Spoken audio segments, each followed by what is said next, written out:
So, ligo tayo guys. Ito yung gagamitin natin pang salbabida. So, sa mga yung payo ko dun sa mga kababayan natin na hindi nagtitipid talaga sila sa pambili ng salbabida.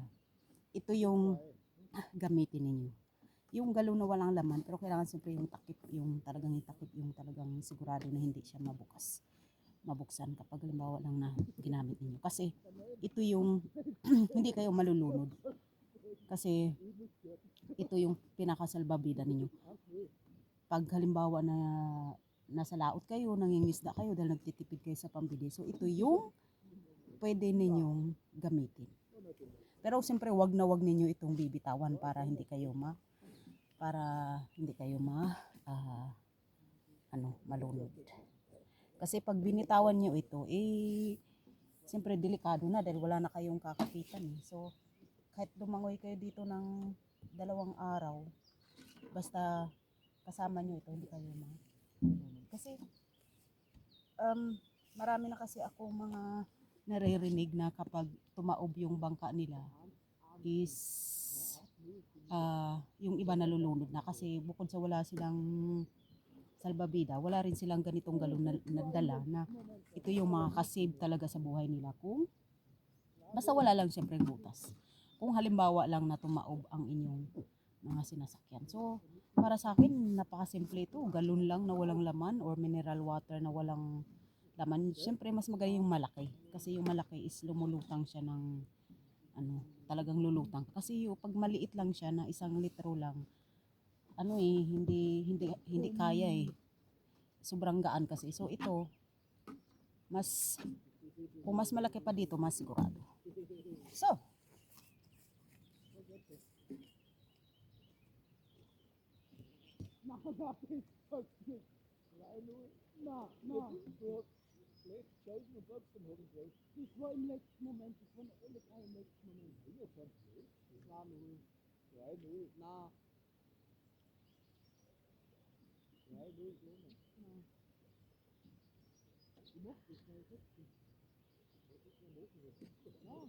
init.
So, pwede na tayong tumayo dito. Kasi hindi siya malalim. Pero dito, malalim.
So, diba guys, lumulutang lang tayo kasi dahil sa galon.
So ganito lang guys.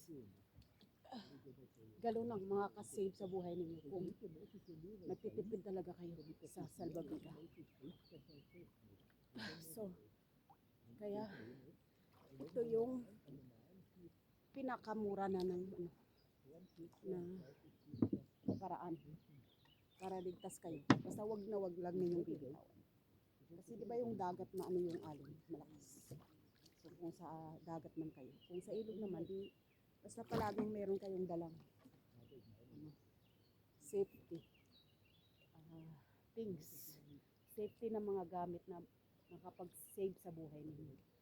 Lalo na yung mga kabataan kasi yung mapusok eh.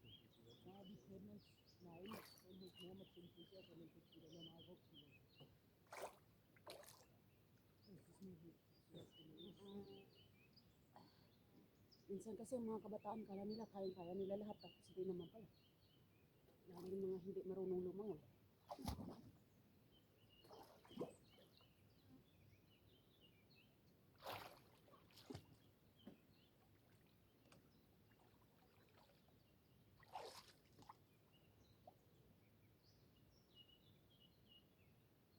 Lumot ah. Lumot.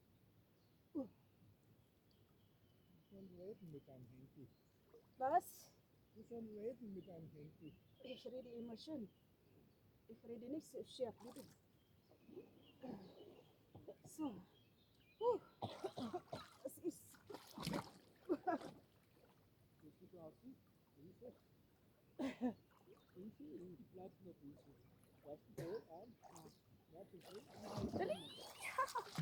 Ay. So. Madumi ang tubig ngayon, umulan kagabi.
Aray ko, sakit.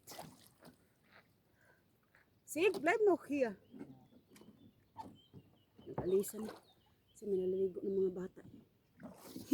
Ang cute dito. Tayo na natin.